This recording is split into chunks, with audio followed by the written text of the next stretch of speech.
राज्यातील उर्वरित 23 नगरपालिकांसाठी आज मतदान होतंय।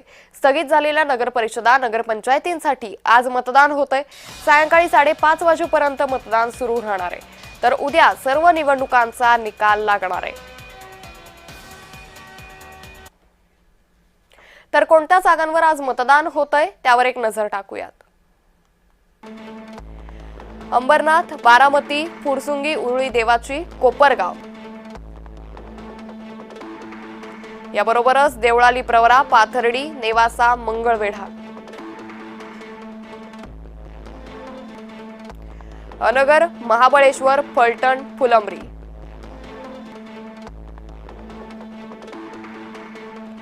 मुखेड, धर्माबाद, निलंगा, रेणापूर,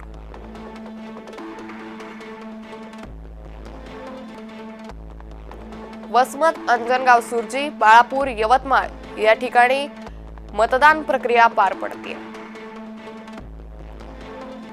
वाशिम, देऊळगाव राजा, देवळाली प्रवरा आणि घुग्गुस,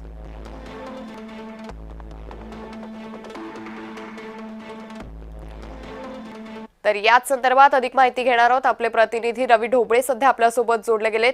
रवी, आपण पाहतोय राज्यातल्या उर्वरित 23 नगरपालिकांसाठी आज मतदान होतंय। कशा पद्धतीने मतदान प्रक्रिया पार पडते आणि प्रशासनाने कशा पद्धतीने या सगळ्याचं नियोजन केलंय?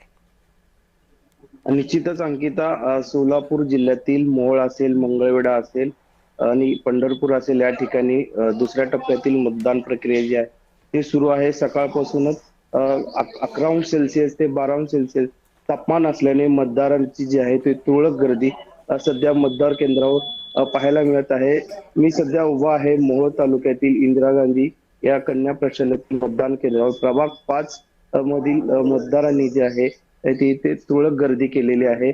3 जागांसाठी जे आहे मोहोळ नगर परिषदेच्या 3 जागांसाठी जे आहे ते ही मतदान प्रक्रिया जी आहे ती आज पार पडत आहे। मतदारांची गर्दी जी आहे ती तुरळक दिसत आहे। हवेमध्ये थंडीचं वातावरण असल्यामुळे मतदार जे आहे आत्ता बाहेर पडल्याचं चित्र आपल्याला पाहायला मिळते। अंकिता, निश्चित रवी, मात्र अशा प्रकारे कुठल्याही प्रकारे अनुचित प्रकार घडू नये किंवा कुठल्याही प्रकारे बोगस मतदान होऊ नये यासाठी प्रशासनाकडून कशा पद्धतीने काळजी घेण्यात आली आहे? निश्चितच अंकिता, प्रशासनाच्या वतीने प्रत्येक मतदार केंद्रावर जे आहे ते चोख पोलीस बंदोबस्त ठेवण्यात आलेला आहे।